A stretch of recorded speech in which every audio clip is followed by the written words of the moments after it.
Women separated from their families and subjected to sexual abuse. Dead bodies left out in the open for days. Shortages of food and water.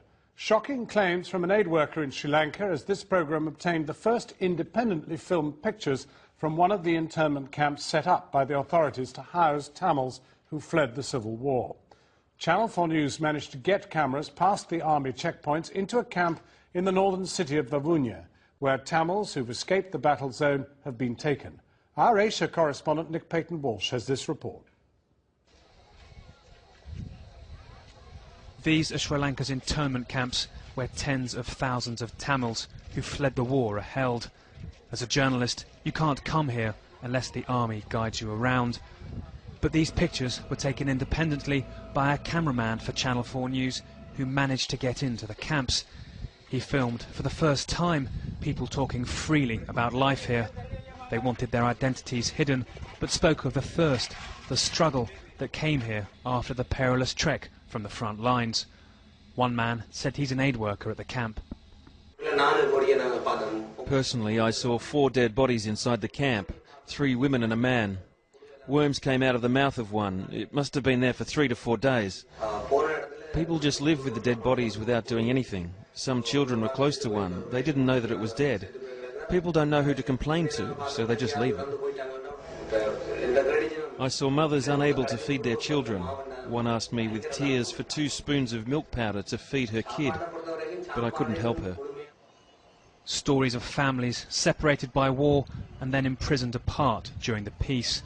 Fathers and mothers without their children. This man looking for his parents. There's still children here without their parents. They're living through hardship. We don't have a life here. This is a jail. We don't know who is alive and who is dead.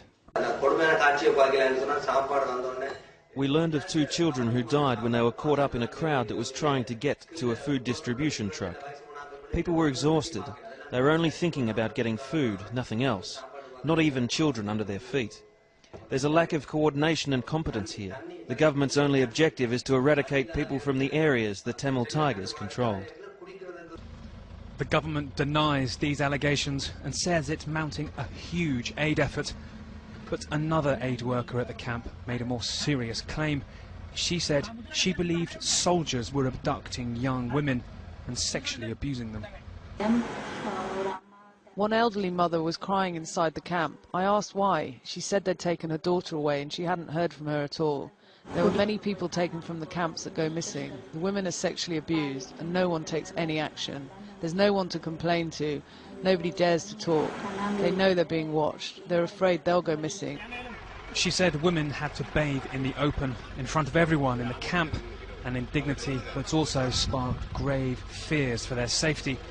Yesterday, aid workers found the bodies of at least 3 women dead at a bathing area in the camp called Zone 2. It's not clear how they died, but the incident has caused the UN to ask for the soldiers guarding the bathing area to be replaced by 20 female police officers, and for civilians, not the police and army, to investigate complaints of sexual abuse in the camp. The military says the allegations were part of a Tamil Tiger information. The President of Sri Lanka and senior government ministers repeatedly claimed that not a single Tamil civilian was killed by Sri Lankan government shelling of the no-fire zone, where the Liberation Tigers of Tamil Eelam made their last stand in mid-May. It's a claim that's at odds with accounts of survivors.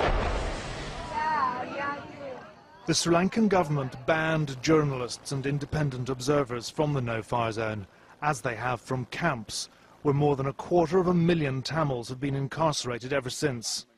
The government claims Tamil civilians are not being held against their will, but this is at odds with accounts of the interred. Eyewitnesses to all this are thin on the ground, but this British Tamil woman has just been released, having lived through it all. She'd volunteered to help out in a hospital. Then she'd got trapped in the no-fire zone by advancing government forces. Dead bodies everywhere. Wherever you turn around, it's dead bodies. I mean, you just have to walk on the street, just seeing dead bodies everywhere. And the hospitals were with dead bodies on the floor, on the sand. There wasn't enough space to put them, so we have to just leave them outside on the sand. You're confident that the shells that killed people, for example, weren't shells fired from Tamil Tiger positions? I mean, it can't be, because the Tamil Tigers were living with the innocent civilians there, and they don't want to kill their own people. They were fighting for them. They worked so hard to save the people. But they're also accused of using their own people as human shields. I didn't personally experience any of that, so I can't really comment on that. Damulvani Nyanakumar, born in Jaffna, had gone back to Sri Lanka last year for the first time since her family fled in 1994. She just finished a biomedical degree at Greenwich University. It hadn't prepared her for this. She estimates that 20,000 civilians may have died in the final 5-day onslaught. Some grim pictures did emerge, shot by Tamil doctors. The 20,000 figure has been cited by some Western relief agencies too, but is rubbished as unsubstantiated by the Sri Lankan government. Damulvani Nyanakumar finally fled across the front lines. From this Mulivaikal, which is the end of the no-fire zone area, there were a lot of bodies around, and there was a mother who was carrying the dead body of a baby. She didn't want to, I mean, she can't, carry the baby, and she didn't want to leave either. There wasn't any place to bury the baby. She's like, she didn't know what to do, and she was still holding it and crying and everything, and then with the people pushing in and with the rush and everything, she just had to leave the baby on the side of the road and come. Miss Nyanakumar ended up in one of the camps set up to enable the government to weed out Tamil Tiger fighters who they claimed were hiding among Tamil civilians. 4 months on, and only 15,000 have been released. There have been allegations of poor conditions, rapes and disappearances. Parents are really depressed and upset because either the daughter or son was taken to different camps, suspecting that they're LTT members. And I mean, all sort of things are happening. And I've seen a English, I think he was an English teacher. I'm not sure, it's an English or one of the subject teachers. He hanged himself on one of the trees in... He hanged himself? Yeah. The camps are the subject of mounting international concern. A very senior UN official is in Colombo tonight to press the government to speed up urgently the resettlement of displaced Tamil civilians, about which the UN has expressed particular concern. Sri Lanka's Attorney General told the UN Human Rights Council in Geneva that it is quite inaccurate to state that internally displaced persons are detained under conditions of internment. The resettlement programs, he said, have been speeded up. Ms. Nyanakumar says she was there the day the UN Secretary-General came to the camps in late May. He stayed just a few minutes, she told me. Many people, she says, have been dismayed that the world hasn't done more to help. They lost the trust in international now. Because after all this happened, they lost the trust. They're not sure that if they speak out... Yeah, I mean, they don't feel safe to speak out. They don't trust the international now because they think, okay, all this happened, nothing happened, the international didn't come and help us. Damulvani Nyanakumar was interrogated 5 times before finally being released to British consular officials last Tuesday. We are unable to vouch for the independence of her testimony. There's no need to lie. I mean, I'm talking for the innocent civilians. So there's no need to lie. Why should I lie? I mean, why? Why should I lie? There's nothing to lie. Miss Nyanakumar is safe now and back with her family.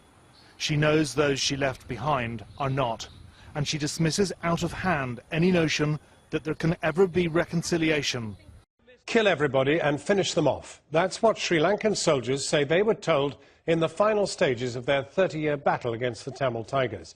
A year after the end of the conflict, a senior army commander and a frontline soldier have both spoken to Channel 4 News about the ruthless nature of their task.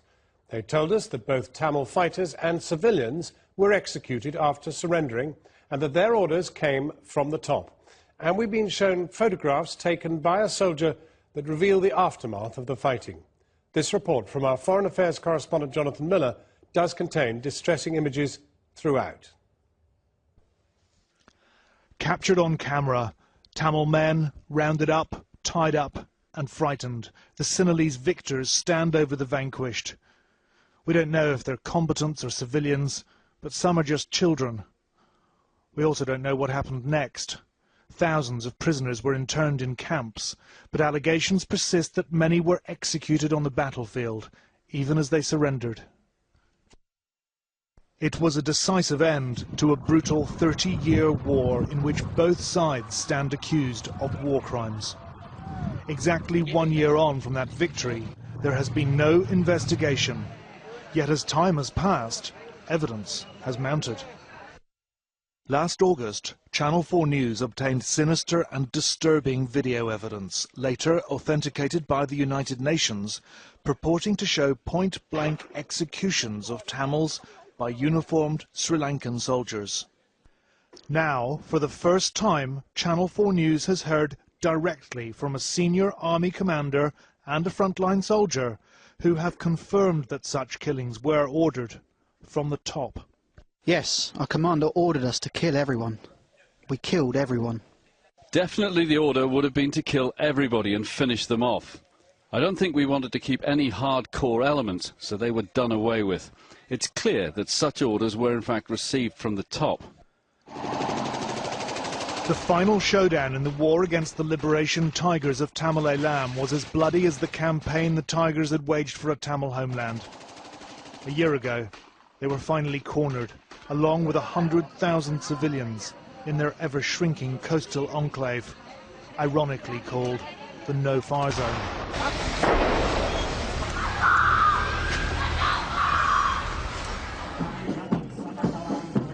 Despite enduring allegations of war crimes, the Sri Lankan government has sought to kill off demands for an independent international inquiry. The palm-fringed tourist paradise island is today a vindictive and paranoid place. Sri Lankan journalists writing too critically or asking too many questions have been sentenced to many years of hard labour. Others have been murdered or abducted or disappeared. To dissent is to sign your own death warrant. The regime insiders who spoke to us are in hiding, and no wonder. Did civilians die? Yes, army died. LTTE died. Civilians died. Did you kill civilians? Yes, we did. What happened when the LTTE and their families surrendered with white flag? First we arrested them, tortured them, then killed them. In the final days, we straight killed them. A lot of people died. A lot of bodies were there. Yes, our commander ordered us to kill everyone. We killed everyone. New pictures have emerged, shedding fresh light. These, snapped by a soldier depicting onslaught and aftermath from the government side. This, the body of the Tamil Tiger leader being paraded for trophy videos. The senior military officer we interviewed told us that the rebel leader's 13-year-old son, seen here with his family, surrendered with his bodyguards. He claims the boy was interrogated about his father's location, then shot. Many of the soldiers' photographs depict large numbers of dead bodies. Some clearly combatants, some civilians. Most unclear, though. Here, Sri Lankan soldiers stand over two dead Tamil women, whose hands appear bound behind their backs. According to our officer source, the message was basically, take no prisoners. There's nothing to gain from them other than getting rid of them. There's no point in keeping such people. That would have been the instructions. If any card has surrendered, they would have thought it's going to be another problem, and they would just be keeping it for the next generation. There has been no sign of accountability. Worse than that, there's been complete denial that the Sri Lankan government side might have committed crimes. The evidence continues to mount, and this report is just the latest bit of highly credible, very powerful evidence that very serious abuses and crimes have been committed. This makes it all the more important that there should be a true, independent international investigation, and Amnesty International has launched a campaign today to exactly that end. We've received this response to our new evidence from the Sri Lankan High Commission. The High Commission of Sri Lanka in the United Kingdom totally deny the allegations made against the government of Sri Lanka and its armed forces. As it has been repeatedly stressed and supported by evidence, government security forces were engaged in a humanitarian operation with the objective of rescuing the civilians held as human shields by a terrorist outfit, the LTTE, which was banned in many countries, including the UK. On the field telephone here, one of the senior army commanders who oversaw the final assault. War crimes prosecutors will be interested in what they call the line of command. And on the right, the man who gave the commanders their orders, Defence Secretary Gotabaya Rajapaksa, here greeting his brother, the President. Gotabaya holds joint American citizenship. He's currently under investigation for war crimes by the US Department of Justice. I don't know if he's more powerful, but he uses his brother's powers. So the military, the ground forces, the police are under him. That's a lot of power. They run the show how they want. They thought that by winning the war they could rule this country for many years. How are you feeling, sir? And the strategy kind of worked. Big relief, big relief. The President was re-elected in January. His coalitions now won a landslide in Parliament too. But victory has come at a price. The country is torn in two, the Tamil minority traumatised and cowed. The Sinhalese majority is fraught by infighting, as is the army. Our senior military source brands the President's ruling clique a mafia. More than 20 Sri Lankan journalists have fled into exile abroad. On the island, many are in hiding. We met one of them. People are living as though under anaesthetic. It's as though they cannot feel what is going on. There is invisible horror and terror. You can't see it, and this is the most dangerous thing that is happening in this country. This is the most important thing that I have to say, to ask the world to open its eyes and see what is going on here. 90,000 Tamils remain interned in camps under military guard. Outsiders are not allowed in. The UN Secretary-General visited these camps straight after the war ended last May. He obtained a promise from the President that he'd look into the question of accountability. But there has been no independent war crimes inquiry, and the UN has failed to press for one. Some say it's probable that upwards of 30,000 civilians died in the last battle. The government blames the Tamil Tigers for using them as human shields. These previously unpublished pictures showed just what those civilians endured. The government's victory was total. Other nations facing violent insurgencies now cite the Sri Lanka option as a model for finishing off a rebellion once and for all. In Sri Lanka, the orders to finish them off were apparently taken very literally, and the evidence is getting harder to ignore. Just 3 months after the Sri Lankan government declared the country liberated from the Tamil Tigers, video footage has emerged apparently showing government troops summarily executing Tamils. Journalists for Democracy in Sri Lanka, which obtained the material, said it was filmed in January, when the international media were prevented by the Sri Lankan government from covering the conflict zone. Tonight, the Sri Lankan High Commission denied the government had carried out atrocities against the Tamil community. The Sri Lankan government launched a large-scale military offensive in January, capturing the Tamil Tiger-held town of Kilinochchi. The army then steadily pushed the rebels into a small area of the northeast. Please be warned, there are extremely disturbing scenes in this report from our Foreign Affairs correspondent, Jonathan Miller. Sri Lanka's Sinhalese majority, the end of 26 years of war was something to celebrate. The rebel Tamil Tiger army vanquished. It had been a brutal war, upwards of 80,000 dead, soldiers and civilians, Sinhalese and Tamil, traumatized and brutalized by what they'd all been through. By January this year, government forces were closing in on a shrinking conflict zone. Unknown thousands of Tamil civilians were being killed. But independent journalists and observers were prevented from getting anywhere close. There were rumours that terrible things were happening, but this was a war without witnesses. Or at least we thought so. One soldier, we now know, had a mobile phone, and today, 8 months on, his footage has emerged. A naked man, blindfolded and bound. His last human contact, a kick in the head. It's like he jumped, a soldier laughs. His Sinhalese accent, country boy. His tone, casual, like this was a game. As further gunshots ring out, the camera pans to reveal other bound bodies, 8 in total, and all but one naked. There is no indication of the ethnicity of the dead men, but the group which obtained the pictures claim the victims are Tamils. The killers are speaking Sinhala. They are wearing what appear to be Sri Lankan army uniforms. It's impossible to independently verify the authenticity of the pictures of this bloodbath. But the group of exiled Sri Lankan journalists which passed them to Channel 4 News are not a Tamil liberation group. They campaign for press freedom. Now, the existence of footage like this has been rumoured for months.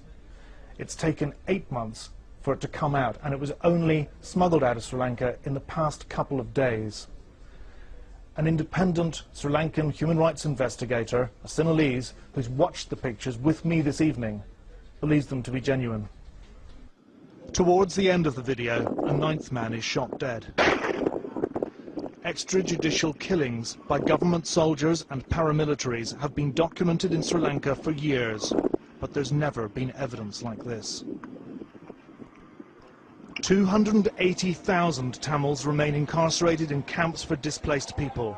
The government says it needs to screen the civilian population for suspected Tamil Tiger militants. 3 months ago, Sri Lanka's victorious President Mahinda Rajapaksa promised equal rights to Tamils and said they'd be protected. If the killing field footage is authenticated, it'll do little to reassure Tamil civilians. That report from Jonathan Miller. We asked for an interview with the Sri Lankan High Commission, but no one was available. Instead, they sent us this statement. The High Commission of Sri Lanka categorically deny that the Sri Lankan armed forces engaged in atrocities against the Sri Lankan Tamil community. They were only engaged in a military offensive against the LTTE. You can read the full statement on the Channel 4 News website. Tamil protesters have staged noisy demonstrations outside the hotel where Sri Lankan President Mahinda Rajapaksa is staying during his controversial private visit to the UK. Their demand that he be prosecuted for war crimes came as a senior international lawyer told this programme that he believes that charges could be brought against troops shown in a video broadcast on Channel 4 News earlier this week. That appeared to show them carrying out executions during last year's Sri Lankan civil war. Jonathan Miller has this report. The war might have been won by the president's men, but tonight a new battlefront opened up on the western flank of Park Lane, across from London's plush Dorchester Hotel, where President Rajapaksa is staying. Exiled Tamils, many brandishing the standard of the defeated Tamil Tigers, denouncing him as a terrorist and a war criminal. These people are asking for justice. That's what we're asking. We want an independent international investigation into war crimes and crimes against humanity committed by President Rajapaksa and his government. President Rajapaksa has been here since Monday, but his private visit's been so private that he's been invisible. This is archive footage of his inauguration 2 weeks ago. His government, though, furious that the president's speech in Oxford, scheduled for tonight, was cancelled for security reasons. This cabinet minister said only failed states failed to provide adequate security for visiting heads of state. Britain, one newspaper said, unable to uphold its belief in free speech. But in the brutal final showdown of the war last year, journalists and independent observers were barred from the conflict zone, where it's thought that up to 30,000 Tamil civilians were killed. Sri Lankan journalists who've asked too many questions have been murdered or disappeared. Since Channel 4 News was expelled from Sri Lanka at the end of the war, we have sought to ask questions about accountability for possible war crimes. This has drawn the ire of the Sri Lankan government. We've also wanted to ask the President, as Commander-in-Chief, why he continues to refuse demands for an independent investigation into what happened. All our requests for interviews have been declined. But we were invited to a news conference this afternoon at the Sri Lankan High Commission, addressed by the Foreign Minister. Why has the government of President Rajapaksa not allowed an independent, impartial, international inquiry into these allegations? Because we have put in place what we consider to be the best and the most effective and the most pragmatic mechanism. Now, since you asked me that question, I would like to tell you that the timing of all this is very significant. Channel 4, see now this material has been surfacing, not only Channel 4, some other media as well, at a time when something crucial for Sri Lanka is about to happen, either in Britain or in Western Europe. The minister was referring to our broadcasting of video footage which appears to depict Sri Lankan soldiers executing bound Tamil prisoners. He objected to our airing one such film on Tuesday, the President's first day in Britain. Tonight we showed the executions video to an international criminal lawyer. I think the cases that can be made in this video is first directed at the individuals, the perpetrators of these crimes, where their faces are shown, but also the possibility of looking at the commanders. Sri Lanka's commander-in-chief leaves London tomorrow. The only photographs of the president's trip on the front page of government websites today. Images of yesterday's private meeting with Defence Secretary Liam Fox, which parliamentarians today said sent the wrong signal. Tomorrow, the Global Tamil Forum will apply for an arrest warrant on war crimes charges against a Major General who's in the president's retinue. If his visit to Britain was an attempt to turn a new page, all it's actually done is highlight uncomfortable questions about Sri Lanka's turbulent past. Jonathan Miller in London's Mayfair. She was just one woman amongst tens of thousands killed in a matter of weeks at the end of Sri Lanka's bloody civil war. But after friends and former colleagues identified the body of a Tamil Tiger activist known as Isai Priya in a video broadcast by this programme last week, one leading war crimes lawyer has described it as astonishing evidence. The video apparently shows the execution of a number of Tamils by Sri Lankan troops. Sri Lanka still claims it's a fake, but the mounting evidence is leading to more calls for a full and independent investigation into what happened. We should warn you that there are some highly distressing images in Jonathan Miller's special report. For 30 years, the island of Sri Lanka was ravaged by a brutal civil war between Tamil separatist militants and the Sri Lankan armed forces. In May last year, the Tamil Tigers made their last stand on a narrow coastal strip next to the Nantikadal Lagoon in the far northeast. It was a violent and horrible end to a violent and horrible conflict. The Tamil Tigers stand accused of using the 200,000 Tamil civilians trapped with them as human shields. In the army bombardment, field hospitals took direct hits. It's believed that in all, maybe 30,000 civilians were killed. Last year, Channel 4 News broadcast a shocking video, later authenticated by the UN, depicting the summary execution of prisoners by Sri Lankan soldiers. The government has always maintained it's a fake. Now we have further proof that it's not. For the first time, Channel 4 News believes it can identify one of the victims. Her name is Shobha. She's 27 and she read the news and reported on Tamil Tiger TV. But Shobha, who was also an actor and singer and dancer, was better known by her nom de guerre, Isai Priya, a fully signed-up member of the Liberation Tigers of Tamil Eelam, designated a proscribed terrorist organization.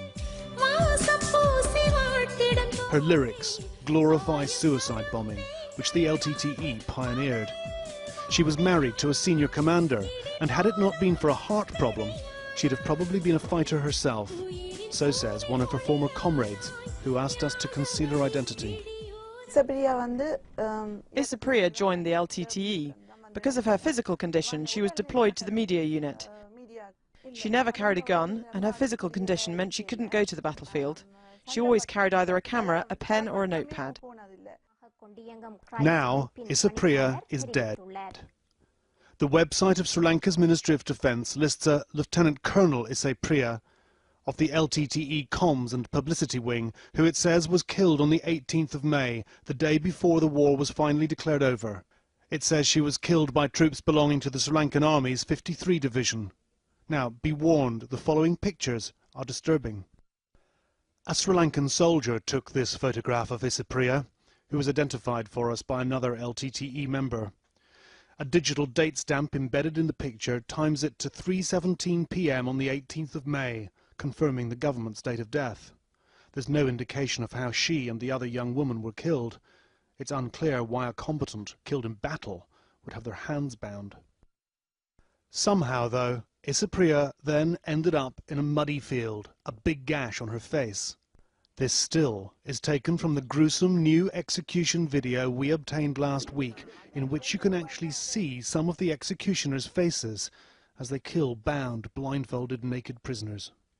At the end of this video, Isai Priya's partially clothed body is filmed for 30 seconds, linking her inextricably to the execution scene, which means we can now date the killings to the 18th or 19th of May, a crucial detail in building a case for a war crimes prosecution, lawyers told me. The government says the execution videos are fake. Tonight they told us that Lieutenant Colonel Isai Priya was engaged in what they called a hostile operation against government forces when she met her end. They went on to say that Sri Lanka has established its own commission to investigate matters relating to the conflict. Members of Isai Priya's family and some of her friends have told Channel 4 News that it's definitely her in the video. We showed it to a former Tamil tiger who claims to have known her for 9 years. She wants her identity concealed to protect her family, still in Sri Lanka. Yes, that is Isai Priya. You're 100% sure that is Isai Priya? Yes, 100% sure. Death is normal for us. I've seen so many deaths, but I've never seen such a horrible death.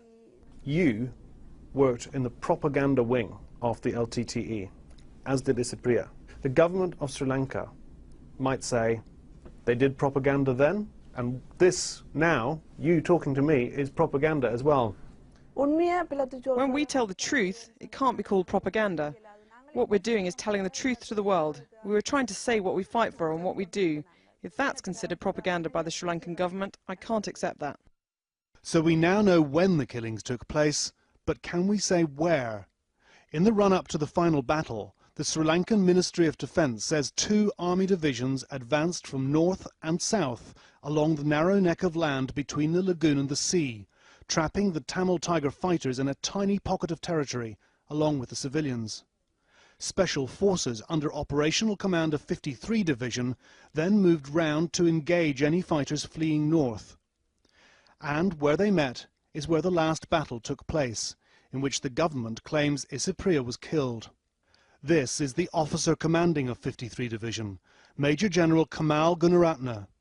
These pictures were taken the next day, the 19th, by the soldier who'd photographed Isai Priya's dead body on the 18th. His men have just tracked down and killed the Tamil Tiger leader. There's a lot of background gunfire you can hear.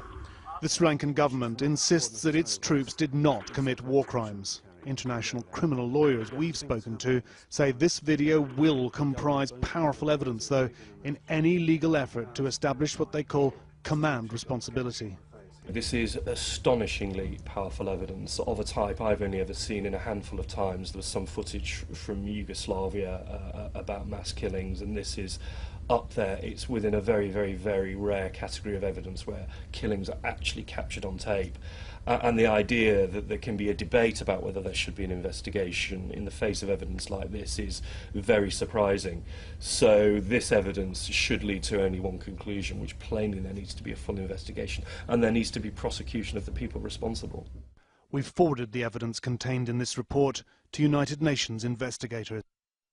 Last week, the Sri Lankan president, who's also the Sri Lankan Armed Forces Commander-in-Chief, made a private visit to London. But he left in a hurry ahead of schedule as rumours circulated that a war crimes arrest warrant was about to be served on one of his aides.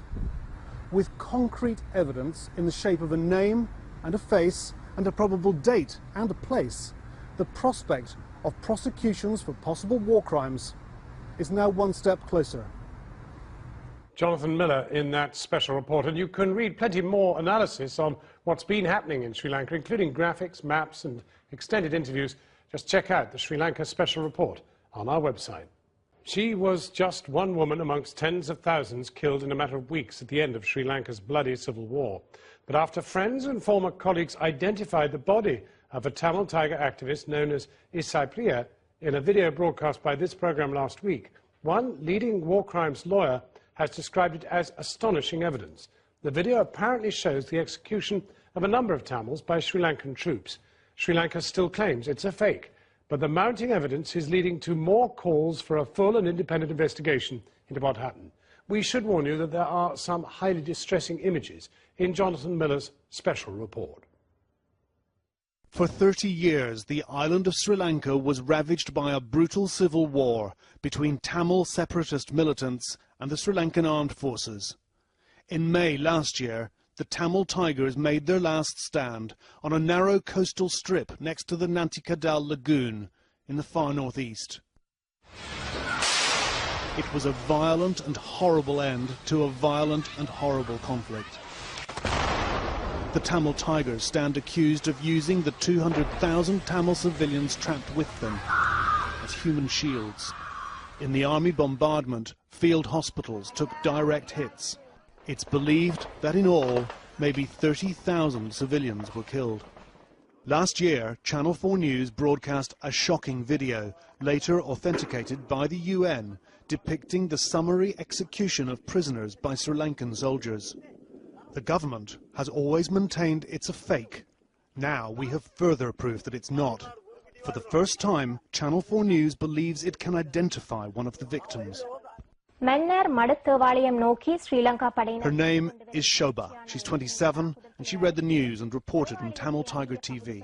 But Shobha, who was also an actor and singer and dancer, was better known by her nom de guerre, Isai Priya, a fully signed-up member of the Liberation Tigers of Tamil Eelam, designated a proscribed terrorist organization. Her lyrics glorify suicide bombing, which the LTTE pioneered.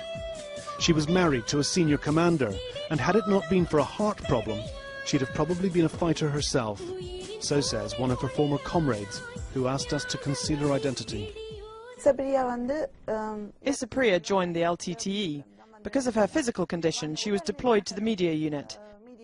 She never carried a gun, and her physical condition meant she couldn't go to the battlefield. She always carried either a camera, a pen or a notepad. Now, Isai Priya is dead. The website of Sri Lanka's Ministry of Defence lists a Lieutenant Colonel Isai Priya of the LTTE Comms and Publicity Wing, who it says was killed on the 18th of May, the day before the war was finally declared over. It says she was killed by troops belonging to the Sri Lankan Army's 53 Division. Now, be warned, the following pictures are disturbing. A Sri Lankan soldier took this photograph of Isai Priya, who was identified for us by another LTTE member. A digital date stamp embedded in the picture times it to 3:17 p.m. on the 18th of May, confirming the government's date of death. There's no indication of how she and the other young woman were killed. It's unclear why a combatant killed in battle would have their hands bound. Somehow, though, Isai Priya then ended up in a muddy field, a big gash on her face.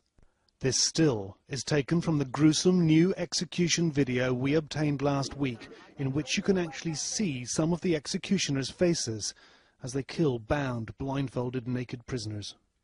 At the end of this video, Isai Priya's partially clothed body is filmed for 30 seconds, linking her inextricably to the execution scene, which means we can now date the killings to the 18th or 19th of May, a crucial detail in building a case for a war crimes prosecution, lawyers told me.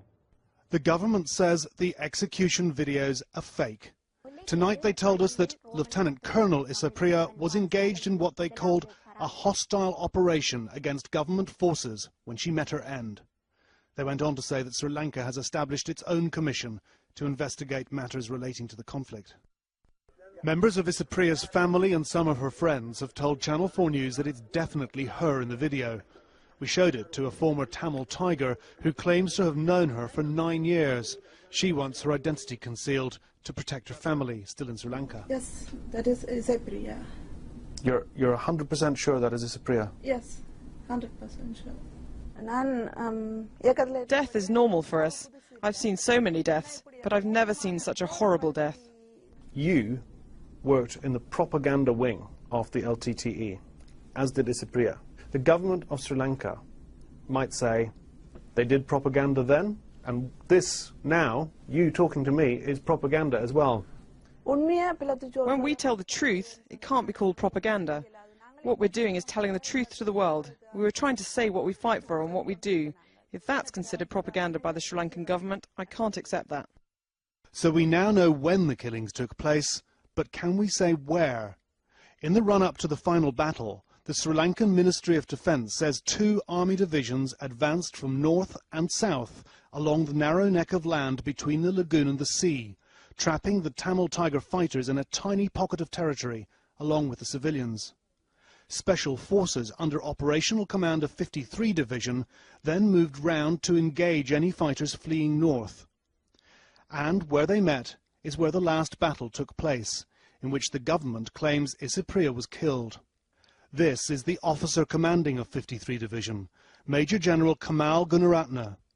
These pictures were taken the next day, the 19th, by the soldier who'd photographed Isai Priya's dead body on the 18th. His men have just tracked down and killed the Tamil Tiger leader. There's a lot of background gunfire you can hear. The Sri Lankan government insists that its troops did not commit war crimes. International criminal lawyers we've spoken to say this video will comprise powerful evidence, though, in any legal effort to establish what they call command responsibility.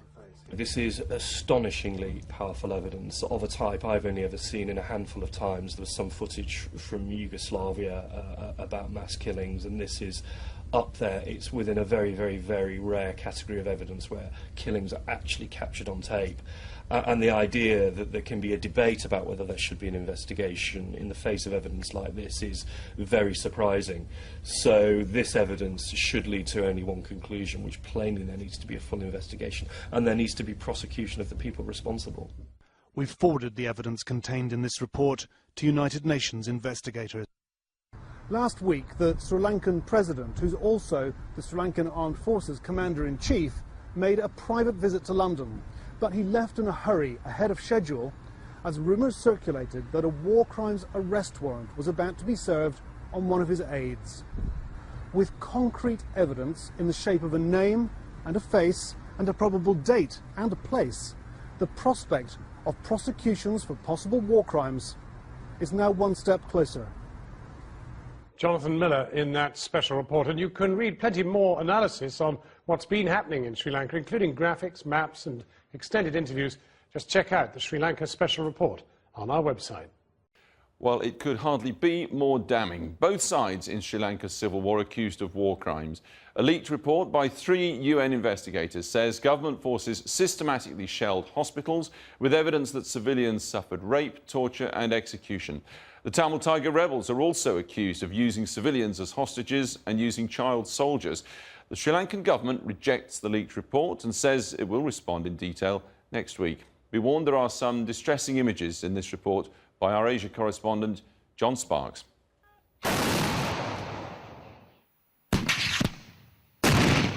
Hundreds of thousands of civilians trapped on a slither of land, held hostage by one side, shelled indiscriminately by the other.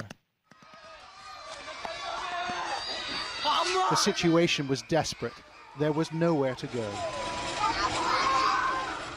If you understand the kinds of weapons being used, the way the battle lines were configured, eyewitness reports from a whole host of people, it's clear there was just massive artillery shelling, aerial bombardment. You know, every weapon in the book was being used. This is northern Sri Lanka 2 years later. Our pictures, shot recently, reveal a closed military zone. The separatist Tamil Tigers controlled it, but they were crushed by the Sri Lankan military. Today, a UN panel said the Sri Lankan government deliberately shelled civilians. Some were executed, others disappeared. The investigators delivered a series of hard-hitting assessments. Allegations of serious human rights abuses were credible, it says, and if proven, they would amount to war crimes and crimes against humanity. The conduct of the war represented a grave assault on the entire regime of international law, they wrote. In the final months of the conflict, the Sri Lankan military advanced rapidly into the north. As the Tamil Tigers retreated, Tamil civilians were forced to move with them. A series of safe areas, or no-fire zones, were set up, but the Sri Lankan government repeatedly shelled them. Their long-range guns targeted food supplies and hospitals as well. The panel said this campaign constituted persecution. The report says the government shelled 3 no-fire zones, zones where it encouraged the civilian population to concentrate. The government systematically shelled hospitals on the front lines. All hospitals in the region were hit, it says. The Tamil Tigers, also known as the LTTE, is also accused of committing war crimes. As the Sri Lankan military advanced, civilians were used as human shields. The panel found that the LTTE held civilians as hostages, using their presence as a strategic human buffer between them and the Sri Lankan army. Early in 2009, the LTTE started point-blank shooting of civilians who attempted to escape the conflict zone. What happened in the final months of the war is subject to intense scrutiny. There were no independent witnesses. International observers were banned. However, testimony and pictures like this horrific execution video obtained by Channel 4 News suggest that war crimes did take place. The Sri Lankan government says it operated a zero civilian casualty policy. The President, Mahinda Rajapaksa, said no civilians were killed in the conflict. However, the UN report says tens of thousands were killed, and Channel 4 News has obtained evidence suggesting the death toll could be much higher. Our independent source, who risked his life to film these pictures recently in northern Sri Lanka, had a startling observation to make. Only 60% of people have come back after the war. We don't know what happened to the other 40%. From my experience, I know that only 60 to 70% have returned. His view that many have not returned is backed up by documents obtained by us. They're census forms, and they record the numbers of civilians in northern Sri Lanka in the summer of 2008, the period before the heaviest of fighting took place. The total is nearly 430,000. We can't be sure about these numbers, but these forms were approved by Sri Lankan government agents. At the end of the war, the Sri Lankan government put civilians in a number of overcrowded internment camps. Internal UN documents show only 290,000 civilians were housed in the camps, far fewer than the number recorded in the census 1 year earlier. So we have more than 100,000 people unaccounted for, and it raises a critical question. What happened to these people? Were they killed in the war? The UN spokesman in Sri Lanka during the latter stages of the conflict says the death toll could be shockingly high. I believe that a modest estimate of the number of civilians is probably 20 to 40,000. Others, significant others, have said that the figure may well be far higher. 2 years on, we are beginning to find out what really happened during this vicious war. But the survivors in northern Sri Lanka live in fear. The military still rules here. Despite the UN panel's tough words, will anyone be held to account? The end of the Sri Lankan civil war 2 years ago was supposed to usher in a new era of reconciliation, according to the government. But on the eve of a United Nations report into alleged atrocities carried out by both sides, Channel 4 News has rare footage from inside the former Tamil stronghold in the north. It's an area where tens of thousands of Tamils are still forced to live in makeshift camps. There is evidence and testimony of systematic repression and the abuse of women. A warning, there are distressing images in this report by our Asia correspondent, John Sparks. A momentary glimpse of a troubled land. Scene stolen from a passenger seat window. Everyone's under surveillance. You can't do a thing without them knowing. This is northern Sri Lanka, where the military rules with an iron grip, and residents live in fear. The civil war ended 2 years ago, But many here say the conflict's not over. They accuse the army of intimidation, land seizures and rape. Tonight, we broadcast startling new testimony and pictures. It's clear that the conditions that people faced and continue to face are simply not acceptable and do not meet international standards.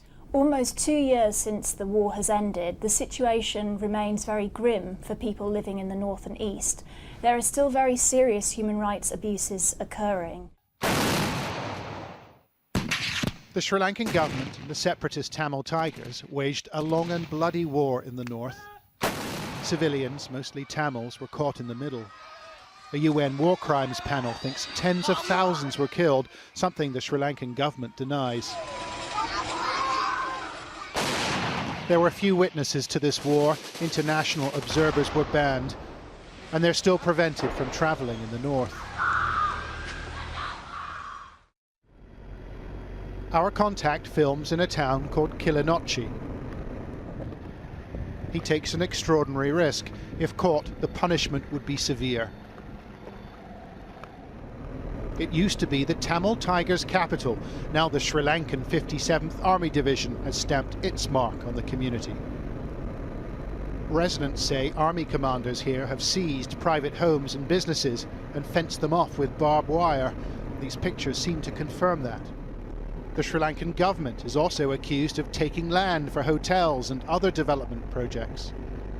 Locals told our contact that the military have stolen their personal possessions as well. We filmed a series of fields crammed with thousands and thousands of motorcycles. It's a very bad situation. In every village, the military occupy civilian homes. The people don't have rights. They have no voice. They have to accept it. After the war, the Sri Lankan government put civilians in a series of internment camps. Over the last year, the majority have been released, but many have found that they have no homes to return to. Our contact found this woman living under a rudimentary shelter. She'd set up camp in the middle of what appeared to be a minefield. We're protecting her identity for her own safety. We've lost our home and possessions. We're trying to start again, but look at the difficulties. There is water in our house. Look at our house. I don't know why God has given me this fate. 2 young boys had been left to look after themselves in a home with no roof. Their father was dead, and their mother had left them to work elsewhere, they said. The Catholic Bishop of northern Sri Lanka, Joseph Rayapu, has confirmed some of our findings in testimony previously submitted to the Sri Lankan government. 20 months after the war, he said, most of the displaced still have no housing and live under tarpaulin sheets. He added, the military has taken land belonging to the church without prior information or consultation. Our source told us that since the end of the Civil War, the army has built bases and installations in every community in the north. In every village, there are military camps. Soldiers occupy civilian houses, and the government says to people, find your own way. Human rights groups say women are particularly vulnerable here, vulnerable to exploitation and sexual abuse by members of the armed forces. Our contact spoke to a number of women who said they'd been raped. They harassed me in ways I do not wish to say. About 6 or 7 people came. I don't know how to describe it. They sexually abused me. I find it difficult to say how I feel. In a context where you have so much surveillance and where the security forces have so much power simply to turn up at somebody's house, to interrogate people, to ask for documentation, many of these women feel very exposed. However, the Sri Lankan government told us tonight the military is involved in demining and rebuilding infrastructure. There has been international concern for the treatment of civilians during the Sri Lankan Civil War, but our evidence, filmed over several months, suggests that survivors of that conflict continue to suffer. Well, in response to our report, the Sri Lanka government has issued a statement. This report is full of allegations which lack credibility, transparency and verifiability. It is another part of a sinister campaign carried out according to a common pattern to discredit Sri Lanka at a time of importance, this time to coincide with the release of the UN Secretary-General's Advisory Panel report. Finish it off the way it has to be done. The alleged words of Sri Lanka's Defence Secretary to one of his senior commanders in the final days of Sri Lanka's civil war, the alleged trigger for a bloodbath. Channel 4 has documented the overwhelming video evidence that has emerged from Sri Lanka, but now, for the first time, we have serious allegations as to who gave the orders, and if our witnesses are to be believed, they came from the very top. A leading human rights lawyer has told us that their testimony is prima facie evidence of possible war crimes. There are distressing images in Jonathan Miller's exclusive report. In the dying days of a long civil war, Sri Lankan forces moved in for the kill on the last surviving Tamil tigers.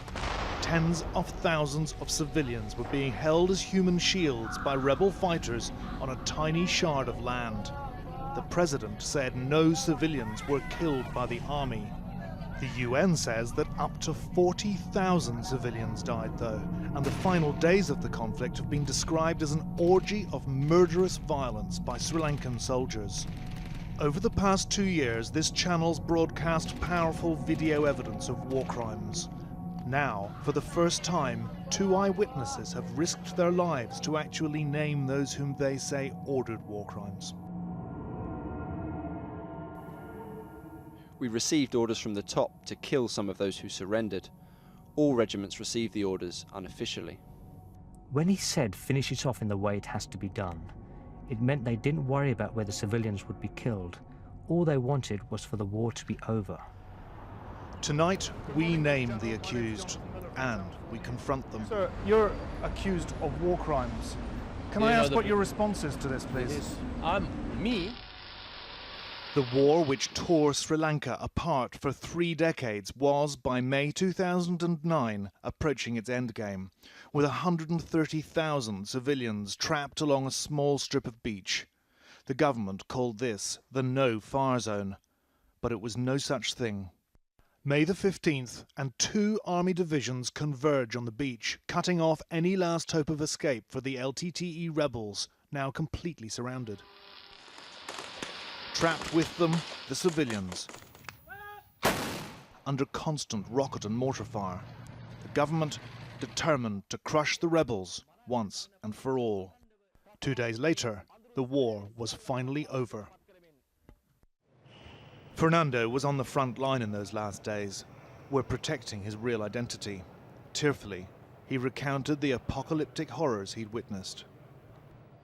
They shot people at random, stabbed people, raped them, cut out their tongues, cut women's breasts off. I have witnessed this with my own eyes. I saw the naked dead bodies of women without heads and other parts of their bodies. I saw a lot of small, innocent children getting killed in large numbers. I saw people soaked in blood.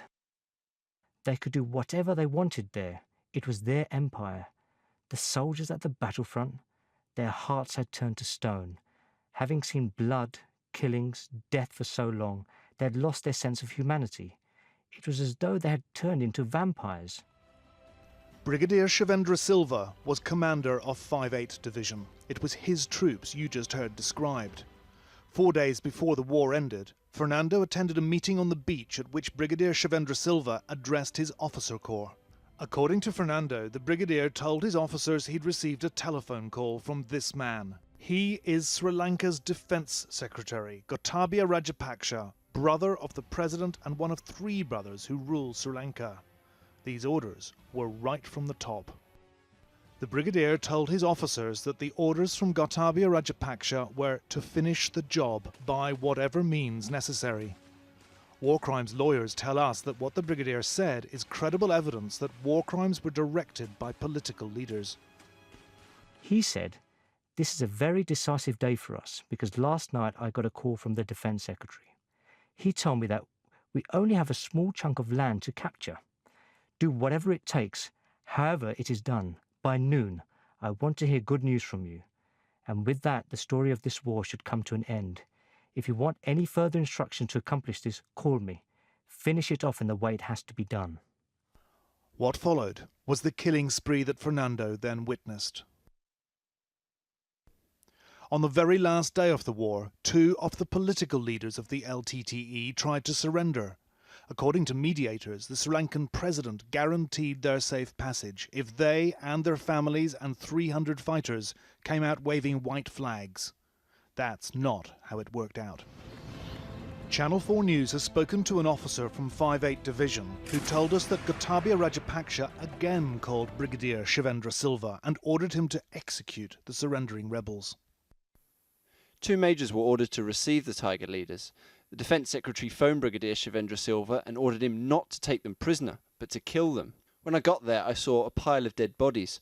I can confidently state that those who ordered the killing of the people who surrendered were Defence Secretary Gotabaya Rajapaksa and Brigadier Shivendra Silva. The army officer gave us 46 photographs he said he'd taken of the immediate aftermath of this mass killing. They're too gruesome to show in any detail, but the data embedded in these digital stills shows they were all taken within a few minutes of each other, and they were all taken at the same location. The dead bodies have been dragged into lines, and there are scores of them. The 2 Tamil Tiger political leaders among them. This journalist lost her eye 10 years ago whilst reporting on the Sri Lankan Civil War. She knew the 2 Tiger political leaders. The night before they were killed, one of them called her, saying they wished to surrender. She sought guarantees for their safety. I spoke to the UN Special Envoy, and he said to me, I have spoken to the President of Sri Lanka, and he has assured me, and I trust his assurances, that they will be allowed to surrender and that they will have full security guarantees directly from the President. I have no doubt.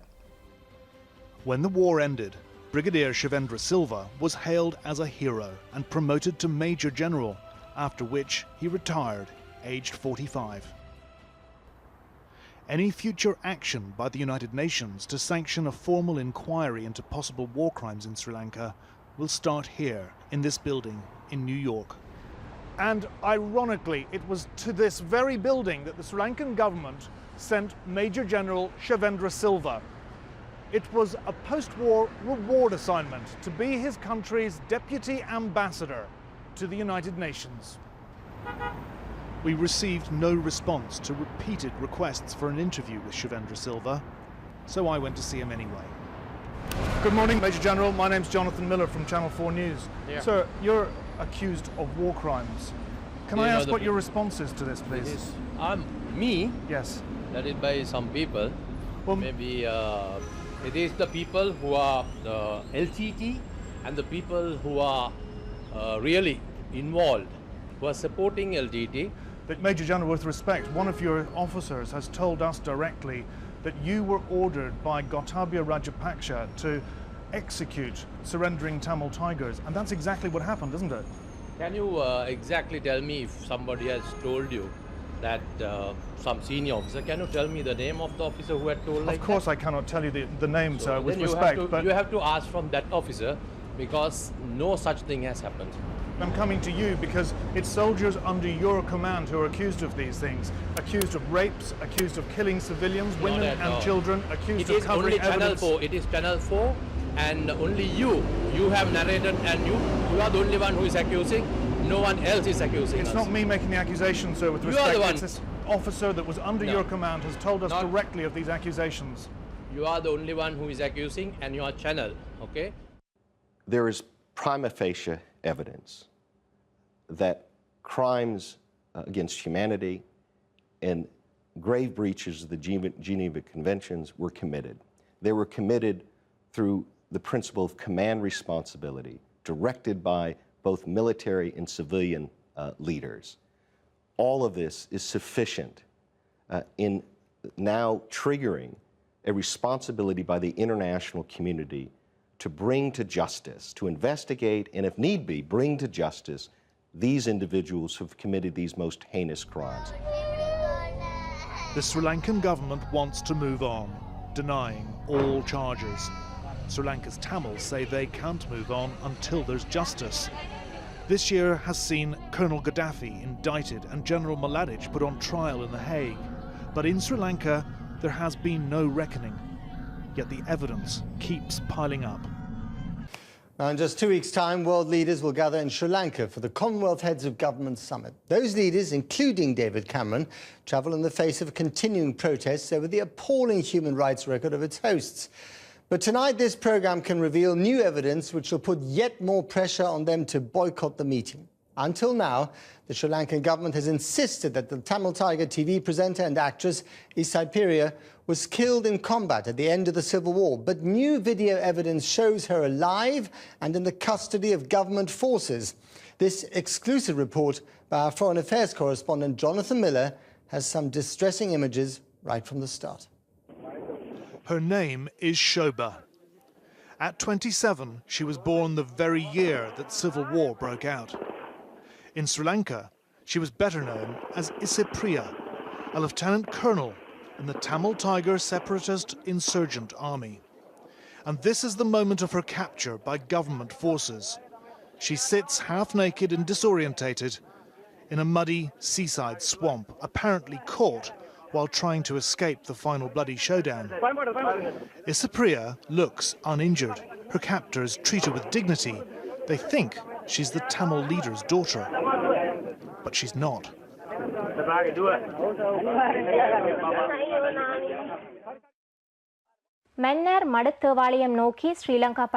Lieutenant Colonel Isai Priya worked for the Rebel Media and Propaganda Unit, newscaster on Tamil Tiger TV.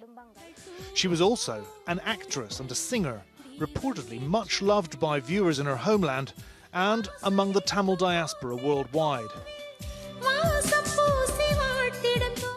In this pop video, she's glorifying suicide bombers. But Channel 4 News obtained photographs taken by a Sri Lankan soldier which show Isai Priya lying in a ditch, hands bound behind her back, apparently unconscious, possibly dead.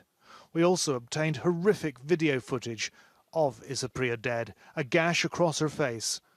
She had clearly been sexually assaulted.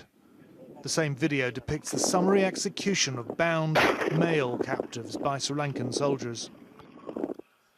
The Sri Lankan government has always maintained that Lieutenant Colonel Isai Priya was killed in combat. Now we know she wasn't. The Tamil Tigers were a terrorist organisation, but lawyers say Lieutenant Colonel Isai Priya's apparent murder by her captors would represent strong evidence of a war crime. Well, I'm joined now by Callum McRae, the journalist who obtained that new video for the documentary film No Fire Zone, which will be shown on Channel 4 on Sunday night. Callum, what's the significance of this? I mean, I think this is incredibly significant, not just because it's a horrible incident, although it's certainly that, but because taken along with all the other evidence of executions and mistreatment of prisoners at the end of the war, it suggests something systematic. And in an army as disciplined as the Sri Lankan army, that suggests responsibility can go right to the very, very top. And it shouldn't be forgotten that, you know, we know where this happened. We know who is in charge. So if we know that, why hasn't the Sri Lankan government investigated, especially given all the calls on them to investigate from the UN and even from our Prime Minister? And what's the impact going to be? I think the impact is going to be very, very significant. You've got to remember that in just 2 weeks' time, the leaders of 1/3 of the world are gathering in Colombo, in Sri Lanka, for the Commonwealth Heads of Government meeting. And there is great controversy over whether it should ever have been held there. This will certainly add to that controversy. Will put huge pressure on our Prime Minister, will put huge pressure on the Indian Prime Minister, in particular, to boycott or to make some kind of statement. Yes, it is going to make it very, very difficult for these questions to be avoided at the Commonwealth. Callum McRae, thanks very much.